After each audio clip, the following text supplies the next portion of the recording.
Hi ළමයි ඔයාලා මේ එකතු වෙන්නේ ඕගනික් කන්වර්ෂන් නම්බර් 41 එක්ක. දැන් මේ පරිවර්තනය 1998 ව්‍යුහගත රචනා 3 වෙනි ප්‍රශ්නේ C කොටස. දැන් ඔයාලට මේක කරන්න මැක්සිමම් කාලය දීලා තියෙනවා විනාඩි 5ක්. ඒ කියන්නේ විනාඩි 5ක් ඇතුළත ඔයා මේ පරිවර්තන දෙක කරන්න ඕනේ. කරලා ඊට පස්සේ අපි බලමු හරිද කියලා. ඒ වගේම ඔයාලට ලකුණු දෙන පිළිවෙලත් මේකෙදි ලකුණු ලැබෙන පිළිවෙලත් මම විස්තර කරනවා. එහෙනම් වීඩියෝ එක ස්ටොප් කරලා පරිවර්තනය කරලා ඊට පස්සේ බලමු ඔයාලට ලකුණු කීයක් ලැබෙනවද කියලා. පරිවර්තනයේ පළවෙනි කොටස. දැන් ඔයා කොයි විදිහටද මේක කරන්නේ? දැන් බලන්න ආරම්භක සංයෝගයයි අවසාන සංයෝගයයි අපි පරිවර්තනය දුන්නාම බලනවා. ආරම්භක සංයෝගයේ කාබන් 3යි තියෙන්නේ ඇමයිඩයක්. අවසාන සංයෝගයේ කාබන් ගාන 6ක් වෙලා. ඒ කියන්නේ කාබන් දෙගුණ වෙලා. ඒ වගේම මේකෙදී ඔයාලා පිටින් කාබනික සංයෝග භාවිතා කරන්නත් බෑ. එහෙනම් මේ කාබන් 3 දෙනා ආශ්‍රයෙන් තමයි මේ සංයෝගය ලබා ගන්න වෙන්නේ. ඒ වගේම ඔයාලට හැදිලා තියෙන්නේ ඇමයිඩයක්. ඒ ඇමයිඩය හැදෙන්න නම් ඔයා බලන්න ඕනේ ඇමයිඩයක් හදාගන්න නම් අපි ඊට කලින් සංයෝග දෙක විදිහට මොනවද තියෙන්න ඕනේ කියලා. ඇමයිඩයක් වල පහසෙන් හදාගන්න පුළුවන් වෙන්නේ අම්ල හේලයිඩයක් එක්ක ඇමීනයක් රියැක්ට් කරවලා. එහෙම වුණොත් මෙතෙන්දි මෙන්න මේ ඇමීනය සහ මෙතනින් එන අම්ල හේලයිඩය තමයි රියැක්ට් කරවන්න වෙන්නේ. එහෙනම් ආ ඇමීනය ගත්තොත් එහෙම CH3 CH2 CH2 NH2 කියන ඇමීනය සහ මේ පැත්තෙන් CH3 CH2 C double bond Cl මෙන්න මේ අම්ල හේලයිඩ් රියැක්ට් කරවල තමයි මෙතන මේ අදාළ සංයෝගය ලැබෙන්නේ. එහෙනම් ඔයාලට මොකද කරන්න ඕනේ? මෙන්න මෙයා ආශ්‍රයෙන් මේ දෙන්න හදා ගන්න ඕනේ.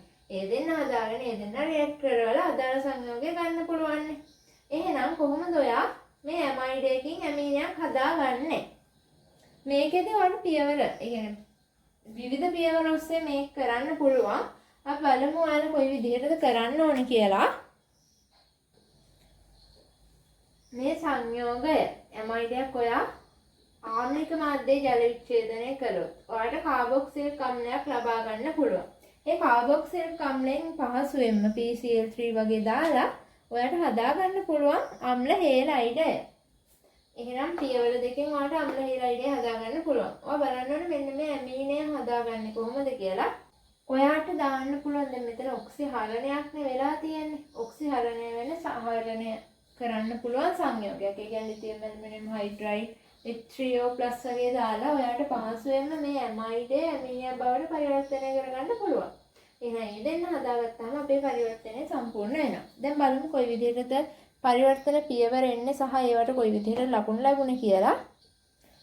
මේකෙදි මේ ඇමීනය හදාගන්න මේ සංයෝග දෙක අපිට පාවිච්චි කරන්න පුළුවන්. නමුත් ඔයාලට දැන් ඒ සිලබස් එකේ තියෙන යාන්ත්‍ර තියලා තියෙන්නේ සෝඩියම් එතනෝල්. එතනෝලිය මාධ්‍යයේදී සෝඩියම් දාලා මේ සංඝට්ටකය හදාගන්න පුළුවන් කියලා. ඒත් ඔයාලගේ සිලබස් එකට අදාළව ඔයාලා පහසුවෙන් කරන්න වෙන්නේ මේ ලිතියම් ඇල්මිනියම් හයිඩ්‍රයිඩ් දාලා H3O+ හරහා යන්න. ඊට පස්සේ අම්ල හේලයිඩය හදමු. ඒකෙදි ඔයා මුලින් ජල විච්ඡේදනය කරන්න ඕනේ.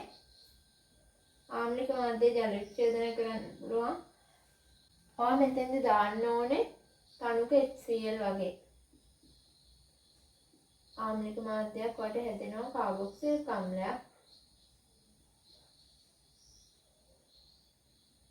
CH3 CH2 C double bond OH. දැන් ඔයාලට මෙතෙන්දි PCl5 දාලා PCl3 වගේ දාලා මේ සංයෝගය ලබා ගන්න පුළුවන්. මේ දෙන්න රියැක්ට් කරවලා අදාළ සංයෝගය පහසුවෙන් ලබා ගන්න පුළුවන්. දැන් මේකෙදි ඔයාලට ලකුණු ලැබිලා තියෙන්නේ මේ විදිහට ඇමයිඩයක් ජල විච්ඡේදනය කරලා කාබොක්සිලික් අම්ලය ලබා ගන්නවට ලකුණු 7ක් තියලා තියෙනවා.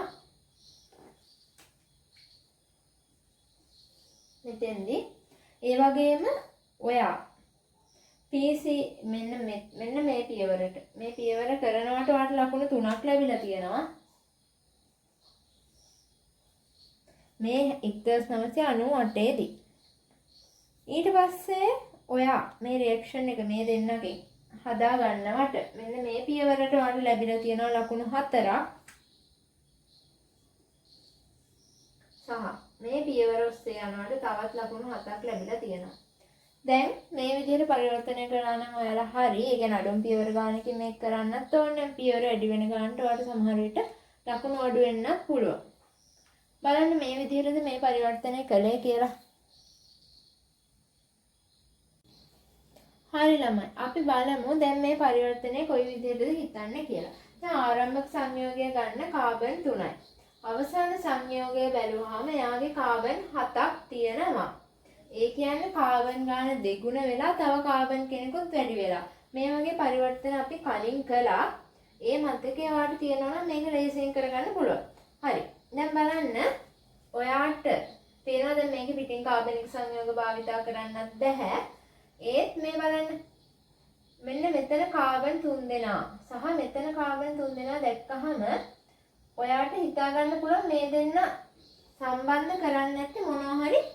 ඒ කියන්නේ මේ දෙන්න හදා ගන්න නැත්තේ මොනවා හරි එකම කෙනෙක්ගෙන්. ඒ කියන්නේ මෙන්න මේ කාබන් 3 දෙනා තමයි මේ විදිහට ඔයා අරගෙන තියන්නේ. ඔයාලා මේ පොයින්ට් එක ගත්තද? ඒ වගේම මේ සංයෝගය ඔයා හදාගන්න නම් ඒ කියන්නේ මෙන්න මේ මැද තියෙන කාබන්ට මෙයාගේ මේ කාබන් 3 දෙනා ගත්තාම එයාගේ මේ තියෙන මැද තියෙන කාබන්ට ඒ වගේම මේ කාබන් 3 දෙනා ගත්තාම එයාගේ මේ මැද තියෙන කාබන්ට තමයි පිටින් බැඳෙන සංයෝගය කවුරු හරි බැඳිලා තියෙන්නේ. ඒ වගේම ඔයා දන්නා එස්ටරයක් මෙතන තියෙන්නේ. එස්ටරයක් හදාගන්න නම් ඔයා ඊට කලින් අනිවාර්යෙන් හදා ගන්න ඕනේ එක්ක කාබොක්සිලික් අම්ලයක් එක්ක ඇල්කොහොලයක් රියැක්ට් කරවන්න ඕනේ. එහෙමත් නැත්නම් අම්ල හේලයිඩයක් එක්ක රියැක්ට් කරවන්න ඕනේ ඇල්කොහොලයක්. ඇල්කොහොලයක් රියැක්ට් කරවන්න ඕනේ. එහෙනම් ඔයා මෙතන බලන්න කවුද ඊට කලින් තිබ්බ සංයෝග දෙක මොන සංයෝග දෙක රියැක්ට් කරවලාද මේ අදාළ ඵලය ලබා ගත්තේ කියලා. දැන් මම මෙතනින් අම්ල හේලයිඩයක් කියලා ගත්තොත් එහෙම ඔයාට එන සංයෝගය වෙන්නේ CH3CH C double bond O Cl කියලා අපි ගමුකෝ. මේ වගේ අම්ල හේලයිඩයක්. එයත් එක්ක රියැක්ට් කරන ඇල්කොහොලය CH3 CH OH. මෙන්න මේ සංයෝග දෙක රියැක්ට් කරවලා තමයි මේ සංයෝගය ලබා ගන්න පුළුවන්. එහෙමත් නැත්නම් මෙතන තිබ්බ කාබොක්සිලික් අම්ලය මොකක්ද? ඒ කියන්නේ කාබොක්සිලික් අම්ලයක් එක්කත් ඔයාලට ඇල්කොහොලයක් රියැක්ට් කරවලා මේ සංයෝගය ලබා ගන්න පුළුවන්.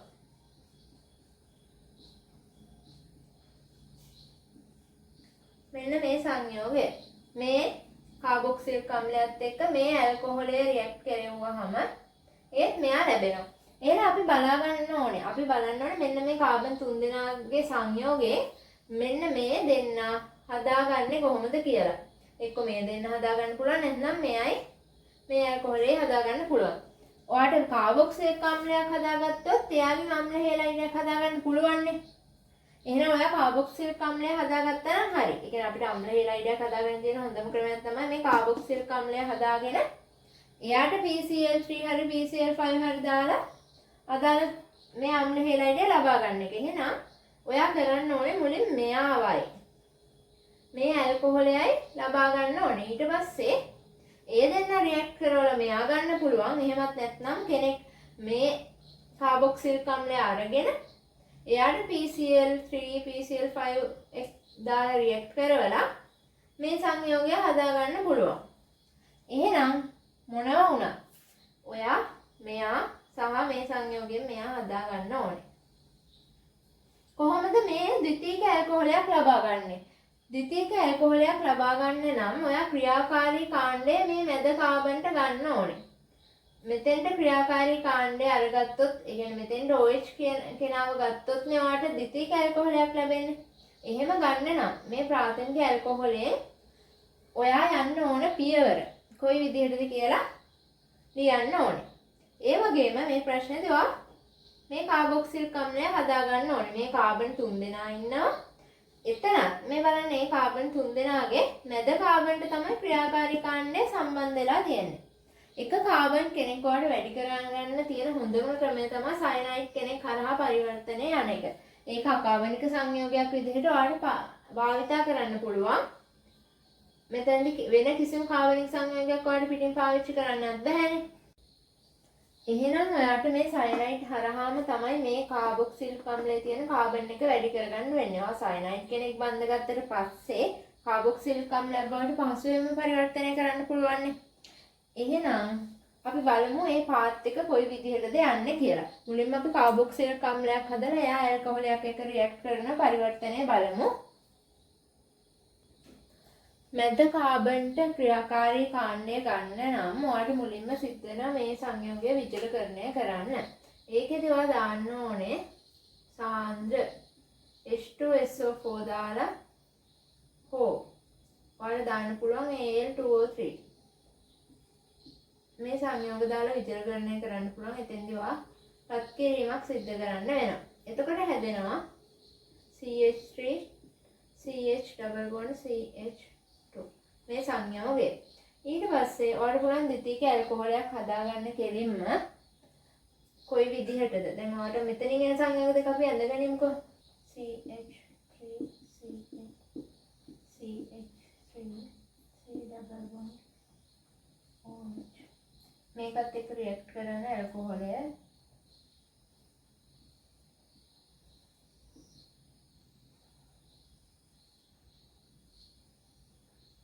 හරි. දැන් ඔයාලා මෙතනින් කෙලින්ම මේ ඇල්කොහොලය ලබා ගන්නත් පුළුවන් නේද? ඒකට ඔයා දාන්න ඕනේ මේ ඔයාලගේ අලුත් සිලබස් එකේ තියෙන විදිහට නම් සාන්ද්‍ර H2SO4 ඔයාලගේ රිසෝස් බුක් එකේ එහෙමයි තියෙන්නේ. ඊට පස්සේ දෙවෙනිව දාන්න ඕනේ H2O කියලා. කෙලිම තනුක H2SO4 නෙමෙයි මෙන්න මේ පියවර දෙක ඔස්සේකින් තමයි ඇල්කොහොලයක් ලබාගෙන තියෙන්නේ. ඊට පස්සේ ඔයා හදා ගන්න ඕනේ මේ සංයෝගයෙන් සයනයිඩ් එක්ක රියැක්ට් කරන කෙනෙක්. සයනයිඩිය සංයෝගයක් එක්ක රියැක්ට් කරන කෙනෙක්. එතකොට ඔයාලා දන්නවා ඇල්කයිල් හේලයිඩයක් හදාගත්තොත් එයාට අපිට ජලීය මධ්‍යසාරී KCN දාලා ලබා ගන්න පුළුවන් ද්විතීයික ඇල්කයිල් හේලයිඩයක් මේ සංයෝගයේ. කොට ඔයා දාන්න ඕනේ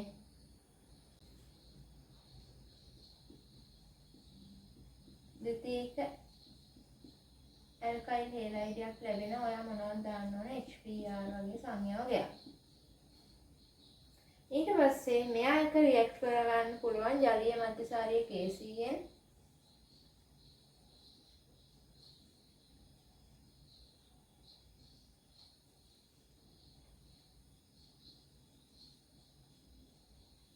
මෙතන හැදෙනවා CH3 CH CH3 CN.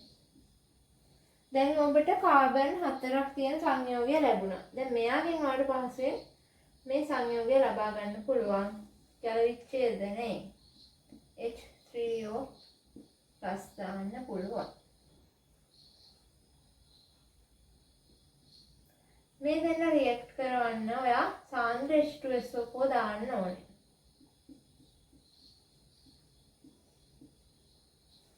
මේ පියවර ඔස්සේ නැතුව කෙනෙක් මෙන්න මේ වෙනකන් ඇවිත් මෙයාගෙන් මේ ද්විතීයික ඇල්කොහොලය ලබා ගන්නවා වෙන්න පුළුවන්.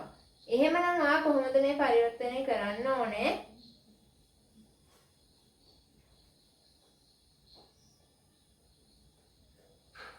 එහෙම වුණා නම් ඔයා මෙතනින් මේ ඇල්කොහොලය හදා ගන්න පුළුවන් ඔයාට. ජලීය NaOH දාලා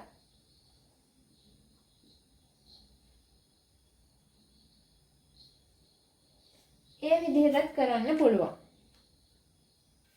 තවත් කෙනෙකුට මේ විදිහට කරන්න පුළුවන්. දැන් මෙතන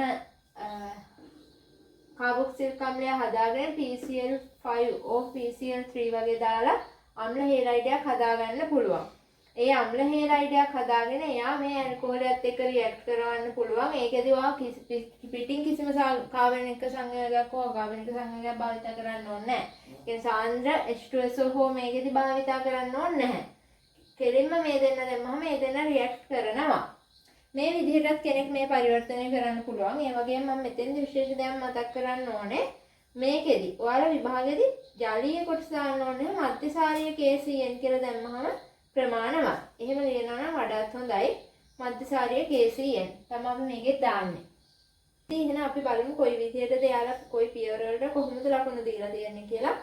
මේ විදිහට ඇල්කොහොලෙන් ඇල්කීනය ලබා ගන්නවට ඔයාලට ලකුණු 6ක් දීලා තියෙනවා. මේ පියවරට. ඊට පස්සේ ඔයාලට මේ ඇල්කීනයෙන් අම්ල හේලයිඩයක් හදාගන්න එකට ලකුණු 4ක් දීලා තියෙනවා.